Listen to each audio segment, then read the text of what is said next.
여러분은 약속을 잘 지키며 살고 계시죠? 약속을 잘 안 지키세요? 누군가 한 약속을 잘 지키며 여러분 살고 계실 줄 믿습니다. 우리가 약속이라고 하는 것은 지켜야 되는 것이죠. 약속을 잘 지키는 것이 중요합니다.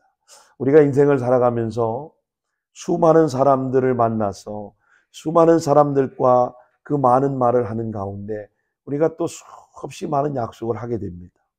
그런데 그 중에서 말로 하는 약속도 아무에게나 하지 않습니다. 왜냐하면 약속은 단순한 말이 아니라 반드시 지켜야 할 규칙이며 관계를 유지하는 질서이기 때문입니다. 그런데 이 질서를 우리를 얽매이게 만들려고 이 규칙을 만든 것이 아닙니다. 오히려 서로가 서로에게 더 행복한 삶을 살게 하기 위해서 주어진 울타리인 것이죠.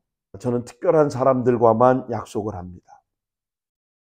많은 사람을 만나지만 사실은 특정한 소수의 사람들에게만 약속을 합니다. 나와 아무런 상관이 없는 사람과는 약속하지 않습니다. 다시 말해서 제가 교제하고 있는 깊은 교제를 나누는 분들로 약속의 대상, 그 범위를 규정해 놓았다고 하는 말입니다. 대부분의 사람들이 사랑하는 사람, 신뢰하는 사람, 또 자기 자신의 인생에 의미 있는 사람과만 약속을 맺습니다. 예전에는 결혼식 하기 전에 약혼식이라는 걸 했습니다. 예비 신부와 예비 신랑과 결혼을 하겠다고 하는 전제 조건으로 약혼식을 하는 것이죠. 양가 부모님을 모시고 약혼식을 하는 겁니다.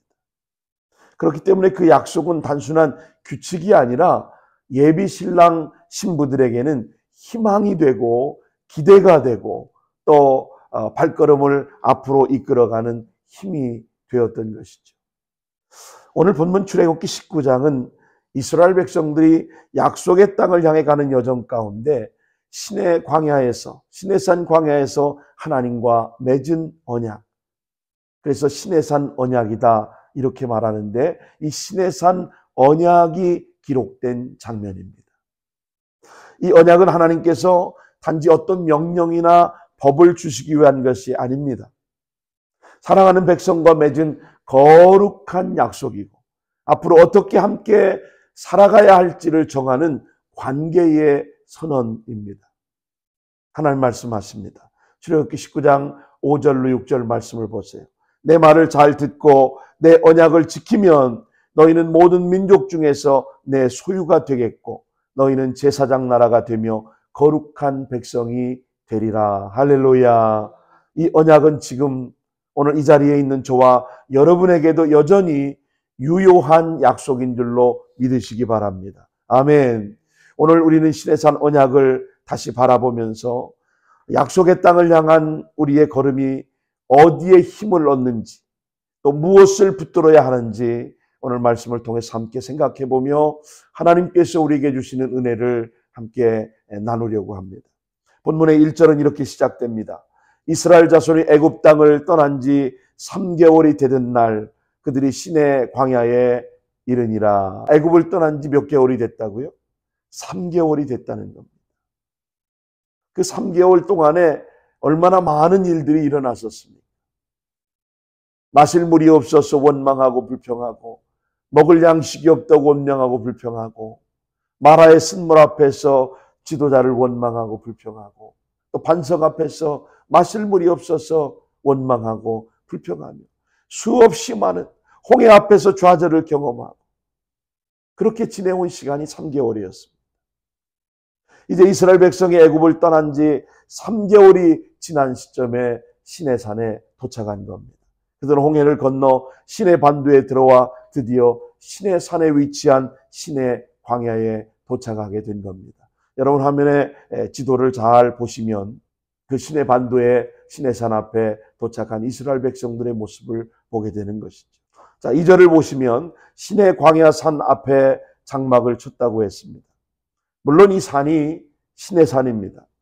여러 가지 이론들이 있습니다만 아직도 가장 유력한 전승에 의하면 현재 이 산의 위치는 성 캐더린 수도원이 위치한 곳에 있고, 또 성지 순례객들이 발걸음이 머무는 지금의 제벨 무사, 모세의 산이라고 불리워지는 그 장소가 바로 신의 산이라고 하는 것입니다. 사실 여기까지 이스라엘 백성들이 도달할 수 있었던 것도 전적인 하나님의 약속의 실현이었습니다. 출애굽기 3장 12절 약속의 말씀을 보십시오. 하나님이 이르시되 내가 반드시 너와 함께 있으리라. 내가 그 백성을 애굽에서 인도하여 낸 후에 너희가 이 산, 바로 신의 산을 말하죠. 이 산에서 하나님을 섬기리라. 이 하나님을 섬긴다는 것은 예배하리라, 그런 말입니다. 이것이 내가 너를 보낸 증거니라. 하나님의 약속의 실현이 이루어진 현장을 우리가 목도하고 있는 겁니다. 약속해 주셨던 말씀대로 출애굽 후 3개월 만에 드디어 이스라엘 백성들이 이 산에 도달하게 된 것입니다. 자, 이 시점에서 이제 하나님은 자기 백성들이 마침내 도달해야 할 궁극적인 목적지인 약속의 땅을 바라보며 새로운 또 하나의 중요한 약속을 주신 것입니다.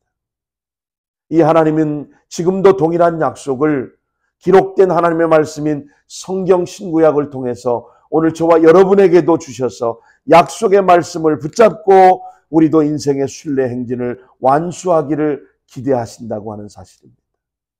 오늘 본문을 통해서 하나님의 약속의 백성으로 살아가려면 오늘 우리가 기억해야 할 하나님의 기대가 무엇일까요? 첫째는 우리를 하나님의 제사장 나라로 사용하시려는 기대입니다. 신해산 언약의 내용을 5절, 6절 본문의 말씀을 통해서 한번 다시 확인해 보겠습니다. 세계가 다 내게 속하였나니 너희가 내 말을 잘 듣고 내 언약을 지키면 너희는 모든 민족 중에서 내 소유가 되겠고, 6절 너희가 내게 대하여 제사장 나라가 되며 거룩한 백성이 되리라. 하나님께서 시내산의 언약을 세 가지로 약속해 주셨습니다. 첫째는 내 소유가 되겠다. 이 소유라고 하는 것은 히브리어의 세꿀라라고 하는 단어로 되어 있는데, 이 세꿀라는 보통 왕이 가지고 있는 가장 값지고 귀한 보물을 말할 때 세꿀라라고 이렇게 말합니다. 하나님께서 오늘 이 시내산의 언약 가운데 첫 번째는 바로 세꿀라, 내 소유가 되겠다. 가장 귀한 보물 중에 보물 같은 존재가 되겠다. 두 번째는 제사장 나라가 되며 그랬습니다. 제사장 나라가 되며. 세 번째는 거룩한 백성이 되리라. 거룩한 백성이 되리라. 여기에는 조건이 있습니다. 선행 9절 앞에 보면 너희가 내 말을 잘 듣고 내 언약을 지키면, 한마디로 순종하면, 그런 말이죠. 순종하면 왕이 가지고 있던 것 중에 가장 귀한 보석 세큘라, 내 소유가 되겠고, 제사장 나라를 삼을 것이며 거룩한 백성 삼아 주시겠다고 약속하고 있는 언약인 것입니다. 이 세 가지 중에 가장 중요한 핵심은 바로 제사장 나라입니다. 여러분, 제사장은 뭘 하는 사람입니까? 제사장은 중보자요. 제사장은 하나님과 사람 관계를 연결시켜주는 브릿지 역할을 하는, 또 사람과 사람 사이의 중보 역할을 하는 그런 사람이 바로 제사장입니다. 신약에서는 예수님을 중보자라고 말씀하시죠. 디모데전서 2장 5절 말씀 보니까 하나님은 한 분이시요 또 하나님과 사람 사이의 중보자도 한 분이시니 곧 사람이신 그리스도 예수라. 할렐루야. 예수님만이 하나님과 우리를 연결시켜 줄 수 있는 중보자가 되어주신다고 약속하신 겁니다. 이 구절은 예수님이 하나님과 인간 사이의 유일한 중보자이심을 분명하게 선언하고 있는 겁니다. 히브리서 8장 6절 말씀에도 보면 그러나 이제 그는 더 아름다운 직분을 얻으셨으니 그는 더 좋은 약속으로 세우신 더 좋은 언약의 중보자시라. 할렐루야. 여기서 예수님이 더 나은 언약의 중보자라고 표현되어 있습니다. 구약의 제사장 역할을, 선지자 역할을, 왕의 역할을 감당한 것이 메시아 아닙니까? 바로 신약의 그리스도 예수님이 바로 이와 같은 역할을 하시는 중보자라고 하는 것입니다. 그런데 이 신해산 언약의 핵심은 이스라엘의 선택된 민족 공동체로서 하나님과 사람 사이에 중보자 역할을 하는 민족, 그리고 민족과 민족 사이에 더 나아가 모든 민족과 하나님과 맺어주는 교량 역할을, 브릿지 역할을 하는 민족이 되리라라고 하는 기대를 말씀하고 있는 것입니다. 이것은 구약에서는 이스라엘 한 민족을 향한 기대로 나타나고 있습니다만 신약에 와서는 이스라엘을 대신한 모든 그리스도인들이, 그리고 교회가 바로 이런 제사장의 역할을 감당해야 한다고 하는 사실을 말씀하고 있는 겁니다. 이것을 우리가 마틴 루터의 말을 빌리자면 만인 제사장직 혹은 전신자 제사장직, 마틴 루터가 강조한 종교개혁 사상 중에 하나로 모든 신자가 직접 하나님께 나아갈 수 있고 각자의 자리에서 제사장적 사명을 감당해야 한다고 하는 의미를 담고 있는 겁니다. 오늘 저와 여러분은 죄인으로 살던 사람들이 아닙니까? 죄인으로 살던 우리가 예수 그리스도를 믿음으로 구원을 받아 하나님의 백성 된 것만 해도 너무너무 감사한, 너무너무 감지덕지. 다른 이웃들을 주께로 인도하는 일에, 특별히 주님을 모르는 백성들을 주께로 인도하고 그들의 문제를 해결하는 일, 더 나아가 열방을 복음화하는 일에 여러분과 저를 하나님이 제사장으로 사용하시겠다고 하는 겁니다. 여러분, 이것이 바로 제사장 나라의 사명인 것입니다. 얼마나 귀한 존재들인지 모릅니다. 구약의 제사장이 된다고 하는 것은 최고의 명예였습니다. 히브리서 5장 4절 말씀을 화면을 보면서 또 같이 한번 읽겠습니다. 같이 읽습니다. 시작. 이 존귀는 아무도 스스로 취하지 못하고 오직 아론과 같이 하나님의 부르심을 받은 자라야 할 것이니라. 아멘. 다시 말하면 제사장 직분은 존귀한 직분이라는 겁니다. 아무나 할 수 없습니다. 하나님께 부르심을 받은 자라야 가능하다는 겁니다. 예수님을 구세주와 주님을 믿는 순간 주께서 오늘 여러분과 저에게도 동일하게 이 귀한 직분을 맡겨주셨다는 겁니다. 아멘. 여러분, 국회의원 당선되고 감동의 눈물을 흘리는 분들은 혹시 TV나 여타한 다른 방송 매체를 통해서 보신 분 계시죠?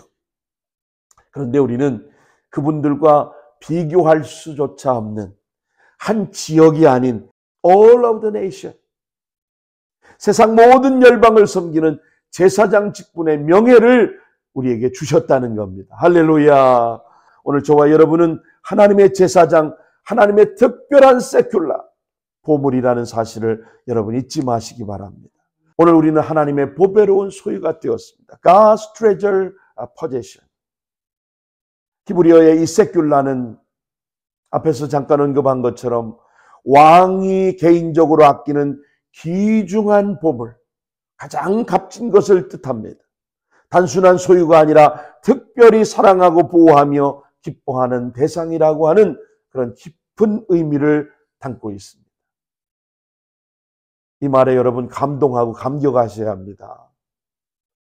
오늘 저와 여러분은 이 말을 들으면 감사하고 감격하고 감동하셔야 되는 거예요. 할렐루야. 감동하는 분이 없네. 감격하는 분이 없어. 잘 몰라서 그런 줄 압니다. 옆 사람 보시면서 우리 같이 한번 이렇게 말해 보십시다. 당신은 하나님의 제사장입니다. 당신은 하나님의 제사장입니다. 할렐루야. 하나님의 특별한 보물 세큘라입니다. 하나님의 특별한 보물 세큘라입니다. 아멘. 여러분은 하나님의 제사장이고 하나님의 특별한 보물 세큘라입니다. 두 번째로 하나님의 약속의 백성으로 살아가며 기억해야 할 하나님의 기대는 무엇인가요? 두 번째는 우리에게 하나님의 특별한 보호가 함께 하신다는 기대입니다. 우리에게 하나님의 특별한 보호가 함께 하신다는 기대입니다. 모든 삶의 영역에서 존귀하게 쓰임받은 사람들이 공통점이 있습니다. 공통적으로 존귀하게 쓰임받은 사람의 공통적인 특징이 있어요. 그것은 모든 사람들이 고난의 훈련을 잘 통과했다는 사실입니다. 하나님도 자신의 백성을 쓰기 위해서는 훈련을 시키십니다. 훈련하게 하십니다. 때로 그 훈련은 아프고 고통스러울 수 있습니다. 상상할 수 없는 고통과 시련이 닥쳐올 수도 있습니다.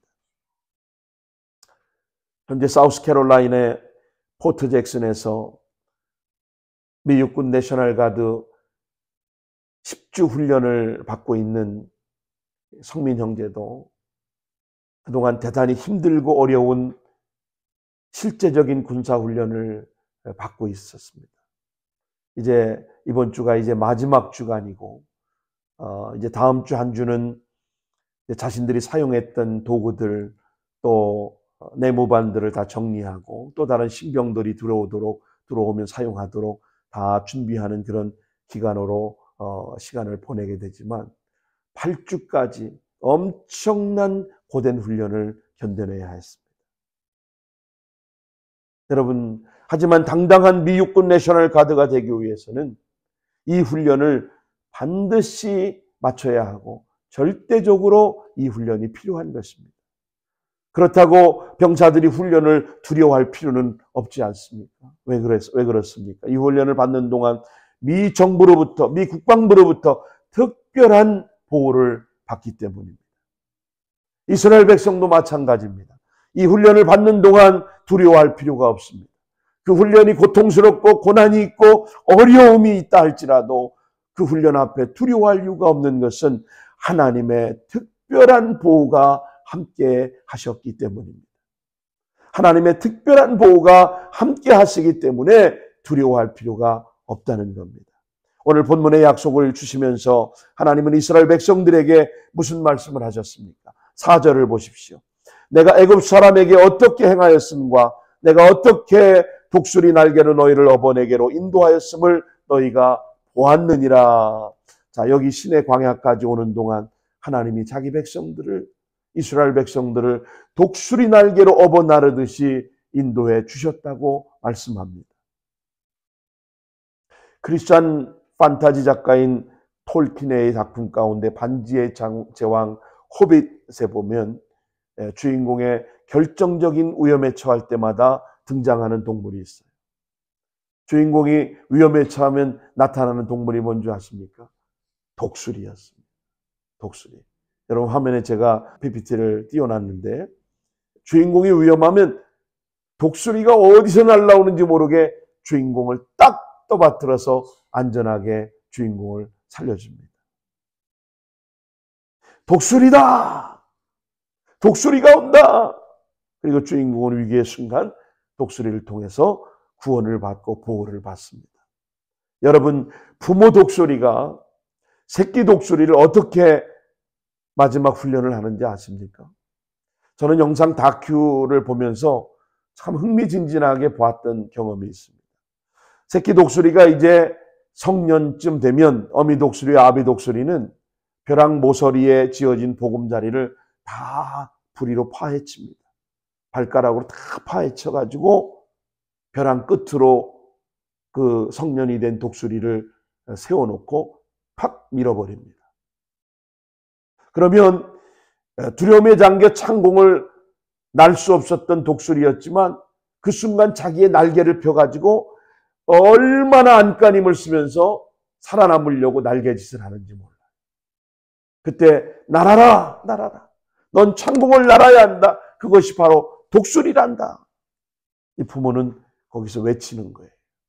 뭔가 우리가 알아들을 수 없는 독수리만의 특별한 그런 암호를 우러제끼면서 그 새끼에게 말하는 것 같았습니다. 한동안 필사의 날개짓을 하며 나르던 새끼 독수리가 힘이 붙여서 날개에 힘을 잃고 공포에 추락이 시작되면 재빨리 부모 독수리는 하강을 하면서 새끼 독수리 아래 내려가서 그 넓은 날개를 쫙 펴고 걱정 마라. 아빠 엄마가 함께 하고 있어. 잘했다. 다음엔 더 높이 나를 수 있을 거야. 걱정하지 마. 이 과정이 반복되면서 마침내 새끼 독수리는 부모 독수리의 도움 없이도 벼랑 끝에서 창공을 유유하게 날아다니게 된다는 사실입니다. 그러나 그때에도 부모 독수리는 다시 이렇게 말합니다. 넌 이제 혼자 나눌 수 있지만 그러나 이 부모의 도움이 필요할 땐 넌 큰 소리로 우리를 불러. 우린 저 높은 곳에서 너를 지켜보고 있으며 너와 함께 할 거니까 말이야. 고난의 어려움 속에 있고 역경 가운데 우리 자녀들이 있습니까? 부모된 여러분, 우리 자녀들에게 용기를 주시고 너는 혼자가 아니야. 너는 더 잘할 수 있어. 엄마 아빠가 지켜보고 있잖아. 걱정하지 마. 더 잘 될 거야. 힘을 내라. 용기를 가져라. 너는 하나님이 사랑하는 특별한 자녀야. 용기를 줄 수 있기를 주님의 이름으로 축원합니다. 다시 본문의 4절의 말씀을 보십시오. 내가 어떻게 독수리 날개로 너희를 업어 내게로 인도하였는지 잊지 말라는 거예요. 신명기 31장 11절로 12절 말씀도 보십시오.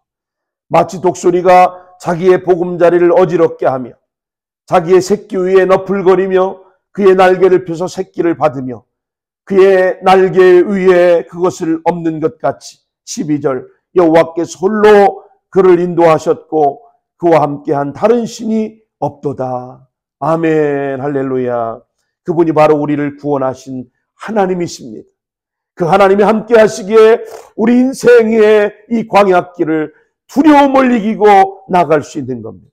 그리고 하나님은 우리의 영광스러운 제사장으로 쓰시기에 합당하도록 우리를 고난의 훈련, 역경의 훈련, 상상할 수 없는 가슴 아픈 일들을 경험하게 하실지라도 결국은 독수리 날개에 업어서 우리를 안전한 지대로 인도하시는 분이 바로 우리의 좋으신 하나님이라는 사실을 기억하시기 바랍니다. 우리의 삶의 환경 가운데도 동일하게 어려움을 겪고 있을 때 주님은 우리를 외면하지 않으시고 우리를 지켜보고 계시고 졸지도 주무시지도 않는 하나님이 눈동자같이 우리의 환경과 형편을 살피고 계시다는 사실을 꼭 기억하시기 바랍니다. 그래서 우리로 하여금 하나님이 쓰시기에 합당한 영광스러운 제사장의 반열에 우리를 세우시고자 하는 하나님의 기대가 있는 것입니다. 세 번째로 하나님의 약속의 백성으로 살아가면서 우리가 기억해야 할 하나님의 기대는 무엇일까요? 세 번째는 우리가 하나님의 말씀을 순종함으로 살아가시기를 기대하고 있는 것입니다. 우리가 하나님의 말씀에 순종함으로 살아가기를 기대하시는 겁니다. 본문을 다시 보시면 우리가 하나님의 제사장 공동체로 그리고 명예로운 제사장으로 쓰임받기 위해서 꼭 한 가지 조건을 첨부하셨습니다. 그래서 우리는 이 시내산 언약을 컨디셔널 커버넌트, 조건부 언약이다 이렇게 부릅니다. 컨디셔널 커버넌트, 조건적 언약, 조건부 언약. 만일 너희가 이렇게 하면 내가 너에게 이렇게 해줄 거야. 이 컨디셔널 커버넌트, 조건적인 언약을 말씀하십니다. 이것은 구원받기 위해 필요한 언약이 아니라 구원받은 자가 하나님의 백성으로 쓰임받기 위한 필요한 언약인 것입니다. 이것이 바로 율법의 본질입니다. 이제 잠시 후 모세는 하나님의 부름 앞에 시내산에 올라 율법을 받아가지고 내려오게 됩니다. 이 율법은 구원의 조건으로서 요구된 것이 아니라 이미 구원을 체험하고 애굽을 떠난 이스라엘 백성이 하나님의 백성다운 백성이 되고 거룩한 백성이 되고 제사장 나라로 쓰임받기 위한 필요한 언약이었다고 하는 겁니다. 본문의 5절을 다시 한번 읽어보겠습니다. 본문의 5절 보시죠. 세계가 다 내게 속하였나니 너희가 내 말을 잘 듣고 If you obey me, 내 언약을 잘 지키면 If you keep my covenant, 너희는 모든 민족 중에 내 세큘라, 내 소유가 되겠고 내 소유가 되겠고. 여러분에게 중요한 질문 하나를 여러분에게 하겠습니다. 여러분이 이 땅에 주어진 삶을 하나님의 세큘라, 하나님의 보물스러운 존재로 쓰임받다가 하나님 앞에 자랑스럽게 서시겠습니까? 아니면 하나님의 백성이면서도 여전히 세상에 흥청망청 빠져서 쓰레기처럼 살다가 하나님 앞에 섰을 때 부끄러운 모습으로 하나님 앞에 서시겠습니까? 선택은 오늘 여러분의 몫입니다. 제사장 나라로 보물 같은 존재로 쓰임받는 인생을 사모하신다면 우리는 이제라도 주의 말씀을 붙들고 순종하며 살아가시길 바랍니다. 하나님 말씀대로 순종하며 살아가요.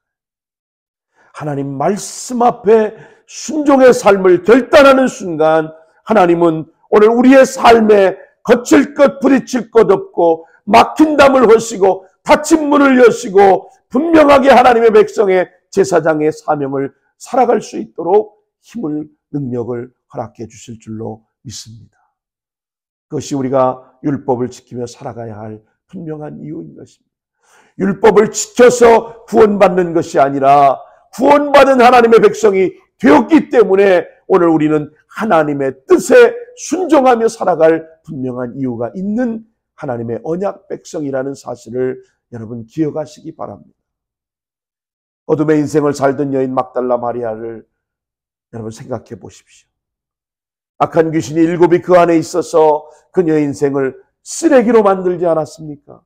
그러나 그녀가 주님을 만나고 난 후 주의 말씀을 붙들고 살기를 시작하자 그녀를 교회 역사상 가장 거룩한 여성 지도자 중 한 사람으로 하나님이 그를 쓰셨다고 하는 사실입니다. 쓰레기 취급받던 마리아가 보물이 된 것입니다. 보물 마리아가 된 겁니다. 세큘라 마리아가 된 것입니다. 어둠의 여인이 빛의 여인이 된 것입니다. 날마다 죽지 못해 살던 여인이 부활의 증인이 된 것입니다. 악녀 마리아가 성녀 마리아로 변해버린 것입니다. 마태의 경우는 어떻습니까? 마태의 경우도 한번 생각해 보십시오. 그는 로마에 고용되었던 세리장이었습니다.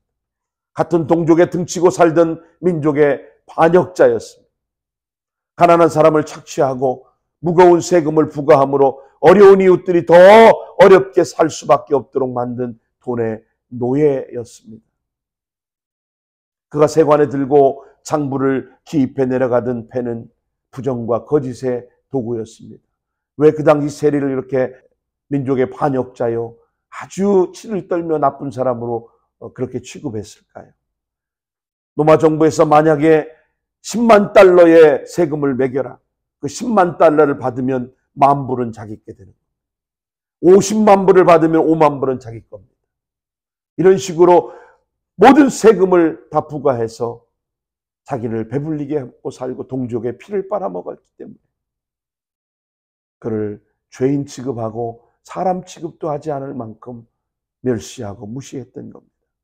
그러나 그가 주님을 만나고 주님의 제자가 된 후 그는 파티를 열어 과거의 모든 삶을 결별을 선언합니다. 그는 이제 함께하던 동료 세리들을 주께로 인도하는 전도자가 되었습니다. 구약 성경을 읽어하며 그의 가슴이 뛰기 시작합니다. 구약 성경은 약속의 책이었습니다. 그가 만난 예수는 정녕 구약에 예언된 메시아 구세주였던 것입니다. 그가 로마 정부와 유대 세관청을 속이기 위해 언제나 들고 쓰던 동일한 펜을 들어 이제는 마태복음서를 기록하기 시작합니다. 그리고 그는 마침내 자신이 기록한 마태복음의 마지막 지상명령 The Great Commission 마태복음 28장 19절로 20절의 말씀을 마무리하고 그 말씀에 그 명령에 순종하기 위해 자신이 아라비아와 에티오피아까지 갔다고 하는 교회에 전승은 증거를 하고 있습니다. 쓰레기 인생이 보물 인생이 된 것입니다. 민족 반역자가 세상을 변화시키는 전도자가 된 것입니다. 그렇다면 오늘 여러분 마지막 남은 인생을 어떻게 사시겠습니까? 이 약속의 말씀을 붙들고 광야 같은 인생길, 세상 모든 열방을 섬기는 제사장 직분의 명예를 가지고 믿지 않는 영혼들을 예수님께로 인도하는 제사장으로서 주어진 사명을 완주하셨습니다. 이 땅에서 주어진 삶을 하나님의 보물스러운 세큘라, 보물스러운 존재로 쓰임받고 하나님 앞에 자랑스럽게 서셔서 상급을 받는 주인공들이 다 될 수 있기를 우리 예수님의 이름으로 간절히 축원합니다. 아멘. 기도하겠습니다.